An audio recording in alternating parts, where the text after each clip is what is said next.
Bonjour à tous et bienvenue dans Smart Patrimoine. Smart Patrimoine, l'émission qui vous accompagne dans la gestion de vos finances personnelles, mais l'émission qui décrypte également avec vous les enjeux et les actualités du secteur de la gestion de patrimoine. Une émission que vous pouvez retrouver tous les jours sur Bismart for Change, sur les réseaux sociaux de Bismart for Change. Et bien sûr, vous pouvez nous écouter en podcast sur toutes les plateformes de podcast. Au sommaire de cette émission, nous commencerons tout d'abord avec Patrimoine Passion. Dans cette première partie, nous nous demanderons comment diversifier son patrimoine avec des cheptels bovins. Nous en parlerons avec Karl Darginov, directeur de la relation investisseur chez Élevage et Patrimoine. Nous enchaînerons ensuite avec Enjeu Patrimoine.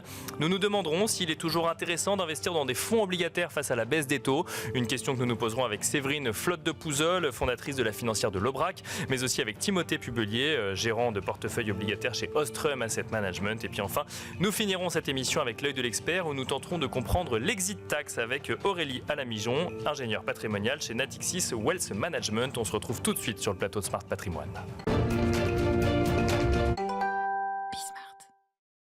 Et nous commençons tout de suite avec Patrimoine Passion, le rendez-vous dédié à l'investissement plaisir, passion ou alternatif de Smart Patrimoine. Et nous allons tenter de comprendre ensemble comment diversifier son patrimoine avec l'investissement dans des cheptels bovins. Et pour cela, nous avons le plaisir de recevoir sur le plateau de Smart Patrimoine Karl Darginov. Bonjour Karl Darginov. Bonjour. Bienvenue sur le plateau. Vous êtes directeur des investissements donc chez directeur des investisseurs ou des investissements. Directeur de la relation investisseur. De la relation investisseur chez Élevage et Patrimoine. Et bien justement, on va en parler de ces investisseurs. Pourquoi est-ce que on procède à l'investissement dans un cheptel, Karl Darginov ? Et puis en fait, on est côté éleveur dans ce cas-là, et vous avez une population d'éleveurs aujourd'hui qui n'ont rien d'autre que les fonds propres ou la dette bancaire pour pouvoir acquérir des bovins. D'accord. Et il existe une disposition ancestrale, alors on va dire, qui s'appelait la gazaille, qui était utilisée au Moyen-Âge où les citadins finançaient les ruraux. Qui s'appelait la quoi là ? La gazaille. La gazaille, et d'accord. Depuis, ça a été encadré par Napoléon. C'est une disposition napoléonienne de 1804, ça s'appelle le bail à cheptel. D'accord. Et qui nous permet en fait de collecter des fonds et d'acheter des génisses pour les mettre à la location chez les éleveurs. Avec un avantage majeur pour eux, puisque le fait de pouvoir louer leurs animaux leur permet beaucoup de flexibilité. D'accord. Et puis, évidemment, lorsque on leur tourne le dos financièrement, c'est-à-dire que ça peut arriver que des établissements bancaires ne les accompagnent plus, bien sûr. Eh bien, nous venons un petit peu au secours et c'est à ce moment-là qu'on est très utile pour les éleveurs. Ça veut dire que quand on est éleveur, on peut exploiter un troupeau dont on n'est pas propriétaire, mais simplement locataire. Mais oui, absolument. Et d'ailleurs, c'est peu commun sur notre territoire, mais c'est très très implanté aux États-Unis et en Australie. Donc les éleveurs, et puis de toute façon nos éleveurs aujourd'hui sont demandeurs, c'est-à-dire que les éleveurs français dans l'agriculture française ont véritablement besoin de trouver des financements alternatifs à la dette bancaire.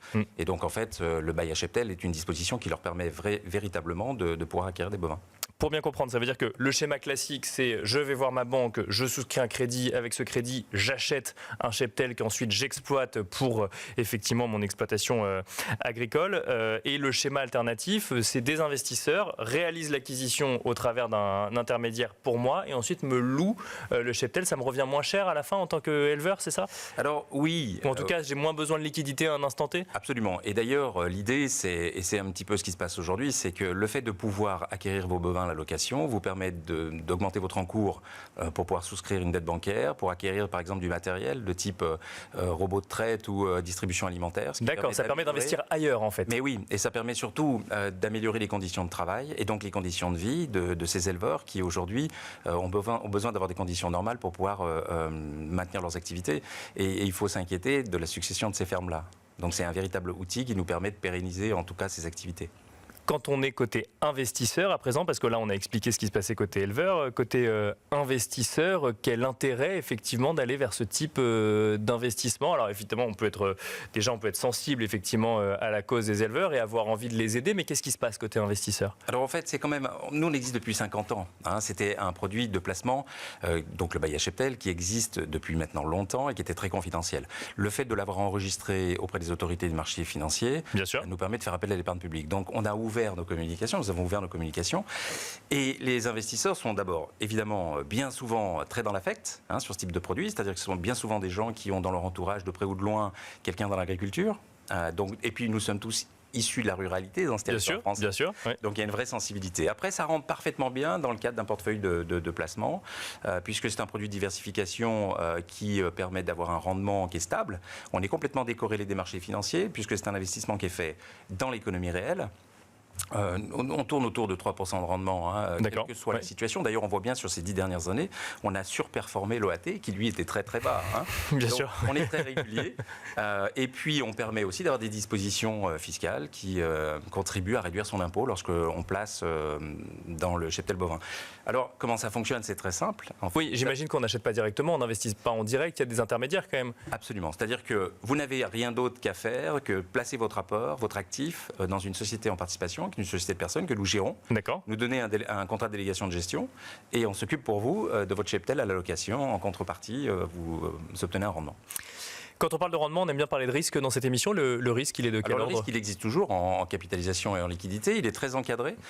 C'est-à-dire que du fait qu'on soit enregistré pour la liquidité, tout ça est très encadré et clairement défini, puisqu'on s'appuie sur des documents comme une fiche signalétique et des documents d'information réglementaire qui sont partagés avec l'investisseur. Donc la transparence est totale.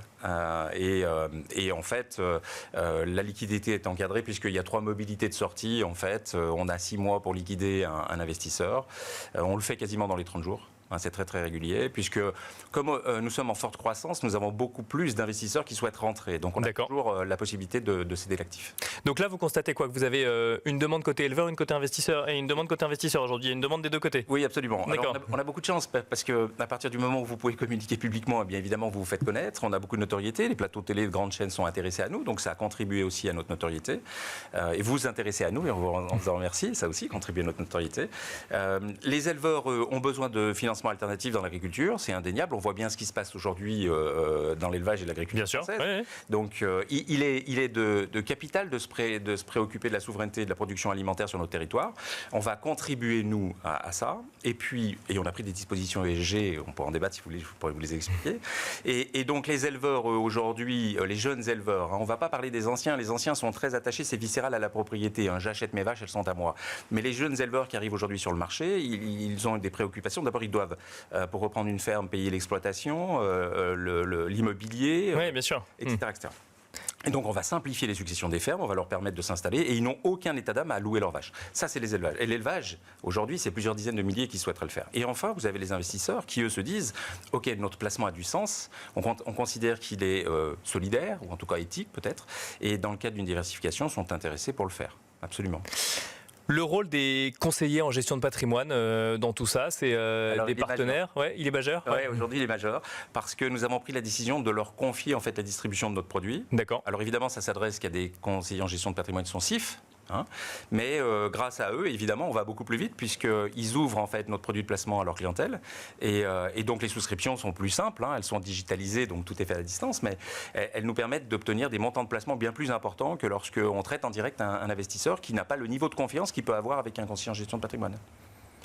Merci beaucoup, Karl Darginov, de nous avoir accompagnés sur le plateau de Smart Patrimoine. Je rappelle que vous êtes directeur de la relation investisseur chez Élevage et Patrimoine. Merci beaucoup. Merci à vous. Et quant à nous, on se retrouve tout de suite dans Enjeu Patrimoine. Et nous enchaînons avec Enjeu Patrimoine, une question qui va nous animer pendant la quinzaine de minutes que nous avons ensemble. Quel intérêt d'investir dans des fonds obligataires dans un contexte de baisse de taux pratiquée par les banques centrales? La question, nous allons la poser à nos deux experts en plateau, à Séverine Flotte de Pouzel. Tout d'abord, bonjour Séverine Flotte de Pouzel. Bonjour Nicolas. Bienvenue sur le plateau de Smart Patrimoine. Vous êtes fondatrice de la financière de l'Aubrac et à vos côtés, nous avons le plaisir d'accueillir également Timothée Pubelier. Bonjour Timothée Pubelier. Bonjour Nicolas.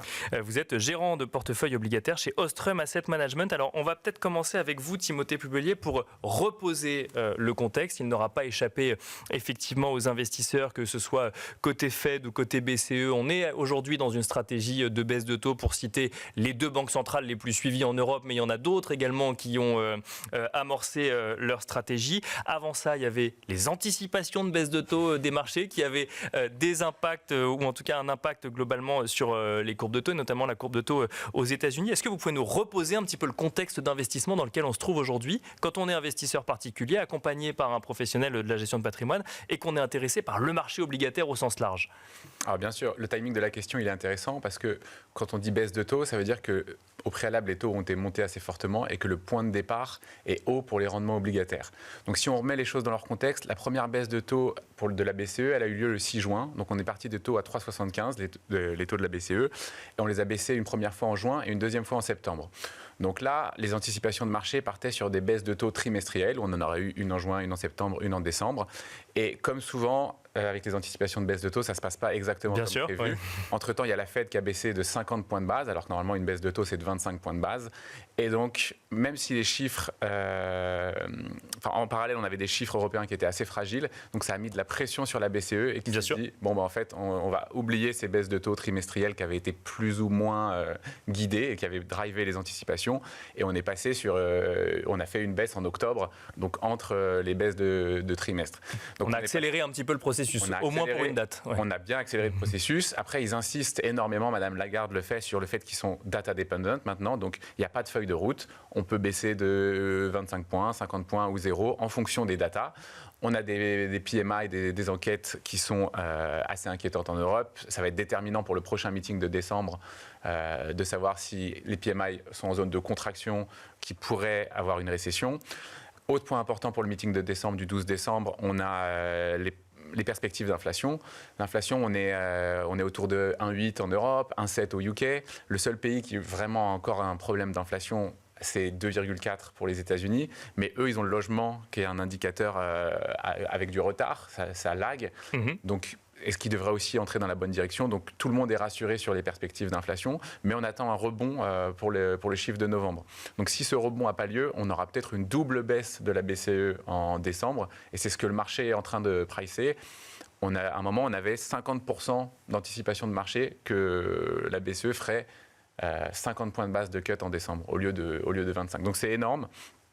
Et qu'est-ce que ça change pour l'investisseur? Effectivement, cette digestion effectivement, des chiffres économiques d'un côté, ces décisions des banques centrales et en même temps l'impact que ça a sur les anticipations des investisseurs sur celles à venir. Alors, ça met un peu la pression sur l'investisseur parce que pour commencer pour investir dans l'obligataire, mieux vaut avoir un point de départ de taux le plus haut possible. Bien sûr, c'est ce qui amène le rendement. C'est ce qui amène le rendement, mais aussi pendant que les taux baissent, la valeur des obligations monte. Bien sûr.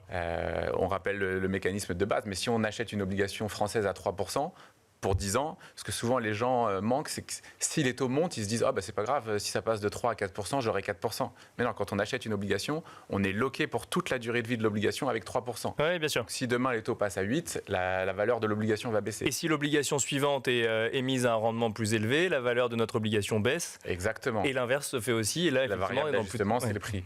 Donc dans l'autre sens, ça marche aussi. Et donc si on achète des obligations françaises maintenant à 3% et que la Banque centrale accélère son cycle de baisse de taux et surprend le marché à la baisse, les taux vont baisser plus vite que prévu. Et donc non seulement nous, on va rester avec notre rendement élevé, mais en plus, la valeur de notre obligation va monter. D'accord. Donc si on sort, on aura une appréciation du capital en plus du rendement.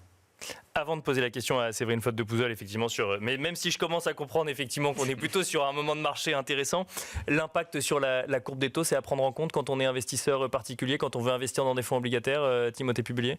Oui, l'impact sur la courbe des taux, il est très important. Quand les banques centrales, pour lutter contre l'inflation, se sont mis à monter leurs taux très fortement, une banque centrale, elle monte les taux courts. Donc on a eu un aplatissement de la courbe très fort jusqu'à une inversion de la courbe des taux. Ça, c'était effectivement quand les banques centrales montaient leurs taux. Exactement. Face à l'inflation élevée. Ça, normalement, c'est un signe imminent de récession quand on regarde un peu historiquement. Si maintenant, les banques centrales vont venir baisser leurs taux, donc ça, là, cette fois, c'est les taux courts qui vont être baissés, et la courbe va venir se pontifier. Donc déjà, d'aller vers des fonds qui peuvent jouer ce type de stratégie, ça peut être très intéressant. C'est un des trades les plus populaires de 2024, qui n'a pas forcément fonctionné comme les investisseurs le voulaient, parce que c'est une thématique qui a commencé dès janvier, où on pensait que l'inflation allait baisser plus vite, que les taux baisseraient et que les courbes allaient se pontifier. Et en fait, jusqu'en juin, les taux ont continué de monter, et les courbes n'ont pas commencé à se pontifier dès le début de l'année. Mais depuis la deuxième partie de l'année, c'est une thématique qui est en train de marcher très fort. Et j'ai regardé un peu historiquement les cycles de baisse de taux. On peut citer celui des années 2000 après l'éclatement de la bulle Internet, au moment du Covid, la crise de 2008 ou la crise d'État européenne. À chaque fois, 2 mois avant le cycle de baisse de taux et 6 mois après, on a les courbes qui viennent se pontifier fortement. Donc ces stratégies-là performent fortement. Séverine Flotte de Pouzols, dans ce contexte, à la suite effectivement du contexte détaillé que nous a donné Timothée Pubelier, investir dans des fonds obligataires fin 2024, du coup c'est une stratégie qui fonctionne, si je comprends bien, qu'on encourage quand on est professionnel de la gestion de patrimoine ? Alors la classe d'actifs obligataires fonctionne très bien pour des raisons différentes depuis 2 ans maintenant, depuis fin 2022, début 2023. Simplement, on a une stratégie un petit peu différente. Comme l'a dit l'expert Timothée de chez Ostrum, effectivement, il y a eu une hausse suite à tous les événements de 2022, une hausse très importante et surtout brutale en 2022 des taux. De fait, on est allé, nous, en tant que conseillers, sur des taux, plutôt des taux de portage pour aller capter des coupons, des coupons très intéressants qui étaient autour de 5, voire même 6 et 7, Bien sûr.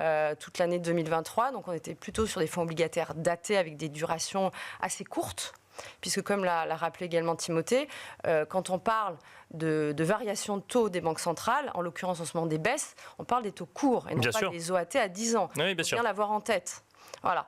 Donc on allait sur des durations, des durées courtes, tout ce laps de temps, et comme ça les clients ont pu capter des taux très importants, et s'ils font effectivement un portage jusqu'à l'échéance, eh bien, ils sont sûrs de capter ce taux actuariel de départ, sans compter qu'en plus, comme il l'a dit, si les taux baissent, les taux sont en train de baisser. On a un deuxième moteur de performance qui est le rendement, du coup, qui est corrélé avec l'évolution de la courbe des taux. Donc, il y aura le coupon plutôt sympathique d'un côté capté à l'entrée, et le second moteur de performance qui est la baisse des taux avec la sensibilité des obligations qui va rajouter un petit peu de performance, puisqu'il a dit quand le taux baisse, la valeur liquidative de l'obligation monte. Bien sûr. Pas quelque chose de naturel pour quelqu'un qui n'a pas fait des études spécifiques en finance. Mais il faut l'avoir en tête. Mais il faut l'avoir en tête, voilà. Est-ce que ça veut dire que la stratégie, parce que effectivement, donc il y avait cette stratégie. Oui. Là, on change. Là, elle change. D'accord, voilà, c'est ça. Là, elle change. Donc déjà, depuis le printemps, où il y avait les fameuses anticipations qu'on attendait finalement des baisses de taux des banques centrales un peu plus nombreuses, peut-être même de plus grande amplitude. Ça commence un petit peu plus tard. Il y en a a priori, on n'est pas encore au 31 décembre, mais un petit peu moins que prévu. En tout cas, les taux commencent à baisser. Donc du coup, on a fait tourner les positions sur les fonds obligataires datés. On les a plutôt cédés parce qu'on arrive au bout de ce qu'elles peuvent a priori servir. Et on a rallongé la durée. Puisque, comme il le disait, il y a une pontification de la courbe. Donc sur les fonds datés, on a rallongé, on est plutôt sur des millésimes 2029-2030. D'accord. Et on revient également depuis quelques mois sur des fonds obligataires dits ouverts, où là, il n'y a pas forcément d'échéance, mais qui ont plus de sensibilité, c'est-à-dire qui varient plus en fonction des baisses de taux. Et là, on pense vraiment que c'est Quand on dit ouvert, ça veut dire qu'on procède à des achats et ventes d'obligations, un fonds dynamique quelque part. Le gérant a une gestion tout à fait active, même dans les fonds obligataires datés d'ailleurs, encore plus active, peut-être plus large, et joue à la fois la duration, du court, du moyen, du long, et joue effectivement la pontification de la courbe. Donc aujourd'hui, c'est clairement un conseil, moi j'ai vraiment un poids assez significatif dans mes portefeuilles, que sont en assurance vie, actuellement PER ou autre, sur la classe d'actifs obligataires. Mais on a nous aussi changé et évolué en fonction des annonces et des faits de baisse des taux des deux plus grandes banques centrales du monde. Si un client, Séverine de Flotte de Pouzols, vient vous voir en vous disant bon alors les banques centrales elles ont monté leur taux, c'est bien, on a saisi les opportunités, maintenant ça baisse, il faut aller ailleurs, vous lui répondez non, surtout pas. Justement pas. Oui, c'est ça. Surtout pas. Surtout pas. C'est le moment d'y aller parce qu'on en revient que c'est contre nature, mais quand les taux baissent, mais qui sont encore à des niveaux élevés, somme toute, on y va, parce que si ça continue à baisser, avec la sensibilité, je le répète, qui est un indicateur fondamental des obligations, si les taux baissent, le nominal de l'obligation va s'apprécier. Donc en ce moment, on est dans un momentum extrêmement favorable aux obligations. Est-ce qu'il faut prendre plus de risques sur l'obligataire pour aller chercher plus de rendement Je vous pose la question à vous, puis ensuite à Timothée Pubelier. Plus de risques par rapport aux grandes familles, investment grade ou high yield. Écoutez, moi j'ai plutôt tendance à, parce qu'il y a quand même le risque de défaut. Oui, bien sûr. Il y a la sensibilité, voilà, les risques de défaut. On n'est quand même pas dans un panorama mondial extrêmement serein finalement. Donc je préfère, pour ma part en tout cas, rester sur d'investment grade ou du high yield pour aller chercher un supplément de performance. Tout ça est une question d'allocation, de dosage et en fonction du profil du client, très clairement. Mais l'un n'empêche pas l'autre en tout cas. Est-ce que ça veut dire, Timothée Publier, que la prime de risque est un peu plus intéressante aujourd'hui sur l'investment grade qu'elle l'était il y a 6 mois? Alors, sur l'arbitrage investment grade high yield, c'est assez intéressant parce que d'un côté, si les banques centrales vont baisser leurs taux, c'est pour soutenir l'économie. Et quand si on a une récession, c'est très mauvais pour les entreprises et donc encore plus mauvais pour le high yield. Mais par contre, une baisse de taux qui viendrait soutenir ces marchés, redynamiser l'économie, pourrait soutenir tout le marché. Et a fortiori, il vaut mieux être là où il y a le plus de rendement, c'est-à-dire le high yield. Donc c'est vraiment que, comme tu l'as dit, un dosage précis. Ouais, ça dépend du profil de l'investisseur, D'accord. son horizon d'investissement et sa tolérance au risque. Mais en tout cas, s'il est capable d'absorber un peu de risque, d'aller sur du high yield où les rendements sont le plus élevés et les taux sont en train de baisser, donc on a une banque centrale qui signale qu'elle va soutenir l'économie, ça peut être intéressant. Après, tout dépend de la confiance de l'investisseur sur le fait que les banques centrales vont pouvoir réaliser le soft landing, c'est-à-dire, après avoir fait ralentir l'économie, ne pas les plonger en récession et baisser les taux pour venir la soutenir et faire un atterrissage en douceur. Séverine Flotte de Pouzel, ça reste dans la thématique, même si ça en sort un petit peu. Les obligations d'État, les obligations souveraines, le fonds euro, pendant toute l'année dernière, j'ai l'impression que j'ai entendu que ça, qu'il fallait y aller, qu'il y avait du rendement, qu'en plus il y avait des bonus. Est-ce que là, effectivement, fin 2024, c'est toujours le cas? Est-ce que ça reste aussi une opportunité ou est-ce que ça se regarde de manière un peu différente? Alors oui, c'est toujours une opportunité en fin 2024, notamment sur les fonds euros. Et vous m'aviez gentiment invité sur cette thématique il y a quelques mois et je tiendrai le même discours. Il y a encore des bonus des assureurs sur les fonds euros parce qu'ils savent que les fonds euros, enfin c'est pas ils savent, le postulat c'est que les fonds euros sont constitués essentiellement d'obligations. Oui, bien sûr. Donc là ils sont toujours à avoir des bonus pour pas pour faire plaisir forcément aux conseillers encore ou aux clients, mais ça tombe bien, c'est pour vraiment collecter et investir sur des obligations qui ont encore beaucoup de rendement. Donc, ce qui permet de consolider finalement leur actif général en euros. Donc aujourd'hui, on a avec des bonus entre 4, 4,5 même, jusqu'au 31/12/2025. J'ai envie de dire, c'est le capital garanti, c'est toujours ça de prix. Donc ça, c'est déjà plutôt pas mal. Après, en plus, dans le même temps, souvent, on opposait ou on mettait en concurrence le fonds euro et les livrets réglementés, qui aujourd'hui sont livrés A, LDD, sont à 3%, loqués par Bruno Le Maire jusqu'à début, je crois que c'est en février 2025. 3%, c'est plutôt bien. Aujourd'hui, ça couvre notre inflation, donc ça va plutôt pas mal. Toutefois, 3% versus 4,5%, on se rend bien compte que c'est plutôt pas mal d'aller vers un fonds euro à capital garanti. Oui, bien sûr. Donc, sachons même que la fiscalité sur les rachats en assurance vie, même précoces, on va dire, sont assez light pour le moment. Voilà, donc on revient vraiment en masse, toujours, Nicolas, sur le fonds euro. Et quand je ne sais pas, mais on verra dans quelques mois quand on reviendra sur ce plateau. On finira là-dessus. Merci beaucoup, Séverine Flotte de Pouzel, fondatrice de la financière de l'Aubrac. Merci également, Timothée Publier, gérant portefeuille obligataire chez Ostrum Asset Management. Merci à tous les deux. Et quant à nous, on se retrouve tout de suite dans l'œil de l'expert. Et dans l'œil de l'expert, à présent, nous allons tenter de comprendre l'exit tax avec Aurélie Alamijon, ingénieure patrimoniale chez Natixis Wealth Management. Bonjour Aurélie Alamijon. Bonjour Nicolas. Bienvenue sur le plateau de Smart Patrimoine. Alors on va essayer de comprendre cette exit tax, c'est-à-dire cette taxation éligible sur certaines plus-values sur valeurs mobilières lorsque l'on quitte la France. Avant, peut-être que vous nous expliquiez en détail le processus. Est-ce qu'on quitte facilement la France d'un point de vue fiscal, Aurélie Alamijon, alors que beaucoup se posent la question? Non, facilement non, pas du tout, parce qu'en fait, le fait de s'expatrier, de transférer son domicile fiscal à l'étranger nécessite en amont tout un travail de préparation, d'anticipation, qui prend forcément du temps, et ça suppose aussi du contribuable désireux de partir, qu'il connaisse et qu'il soit très averti des répercussions au plan juridique et au plan fiscal de son transfert de domicile fiscal, et aussi des arbitrages potentiellement qu'il faudra effectuer sur son patrimoine français pour éviter que l'administration fiscale ne conteste la réalité de ce transfert de domicile fiscal. Et il y a effectivement cette fameuse exit tax côté français au moment du départ qu'il faut connaître, qu'il faut maîtriser, qu'il faut anticiper. Quelle est la philosophie du dispositif ? Alors, par ce dispositif, en fait, qui est codifié sous l'article 167 bis du Code général des impôts, le législateur a souhaité contrer les agissements des contribuables qui quittaient la France, en fait, pour s'installer et céder leur titre dans un pays où la fiscalité sur les plus-values était faible ou inexistante. Alors que ces mêmes personnes, en fait, si elles avaient été fiscalement domiciliées en France et avaient cédé leur titre en qualité de résident fiscal français, auraient acquitté l'impôt de plus-value en France dans les conditions de droit commun. Bien sûr. Donc, ce dispositif, en fait, par ce dispositif, le transfert de domicile fiscal implique la taxation immédiate de certaines plus-values simplement latentes, c'est-à-dire des plus-values potentielles, non constatées, non matérialisées, puisque les titres n'ont pas été vendus, mais aussi des plus-values en report d'imposition et des compléments de prix. Et il est assorti d'un dispositif de sursis de paiement, en principe, pour éviter évidemment que les contribuables n'aient acquitté l'impôt au moment du passage à la frontière, puisque les titres n'ont pas été vendus.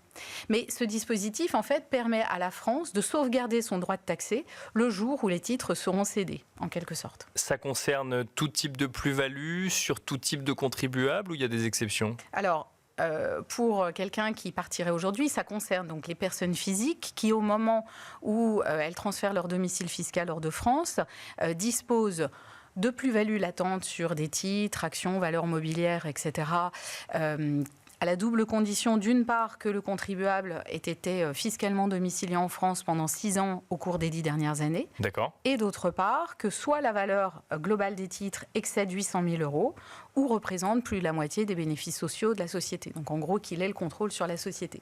Ça, c'est les plus-values latentes. D'accord. Il y a aussi les plus-values en report d'imposition, parmi lesquelles on va notamment trouver celles que l'on constate à l'occasion d'un échange de titres. Quand on apporte ces titres à une société à l'IS que l'on contrôle, on est en report d'imposition. Là, c'est aussi dans le champ de l'exit tax, sans condition de domiciliation fiscale, sans condition de seuil ou de pourcentage ou de valeur, etc. La différence des plus-values latentes. Et il y a les créances de complément de prix également. Vous nous avez parlé d'un sursis de paiement. Est-ce qu'on en bénéficie dans tous les cas ? Alors oui, en principe oui, mais les modalités varient en fonction de l'endroit dans lequel on va s'installer. Si le contribuable, personne physique, quitte la France pour s'installer dans un État de l'Union européenne ou dans un État qui a signé avec la France une convention d'assistance administrative et d'assistance au recouvrement, à ce moment-là, le sursis de paiement est automatique. Il est de plein droit, d'office.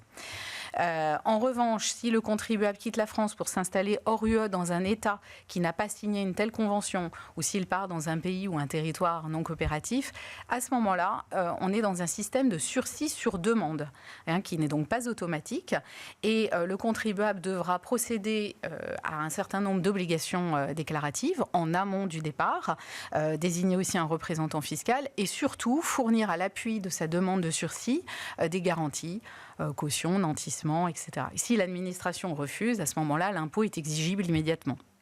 Très rapidement, si je comprends bien, le paiement de l'impôt grâce à ce mécanisme peut être suspendu. Est-ce que, in fine, il doit être impérativement payé ou on peut l'effacer ? Alors, il y a des cas effectivement où l'impôt doit être acquitté. Là, c'est quand le sursis de paiement expire. C'est principalement le cas de la vente des titres, mais il faut aussi faire attention à l'irrespect de toutes les obligations déclaratives qui peuvent être un vrai piège aussi. Quant à l'effacement, en fait, c'est ce qu'on appelle le dégrèvement de l'impôt qui avait été mis en sursis de paiement. Il peut intervenir soit parce que le contribuable revient en France, puisque là, il n'y a pas de risque que finalement les plus-values latentes ou en report ne soient pas taxables. Ça peut intervenir aussi du fait de la donation pour les plus-values latentes et certaines plus-values en report d'imposition, avec dans certains cas l'obligation pour le contribuable de devoir prouver que la donation n'a pas été consentie dans un but principalement fiscal.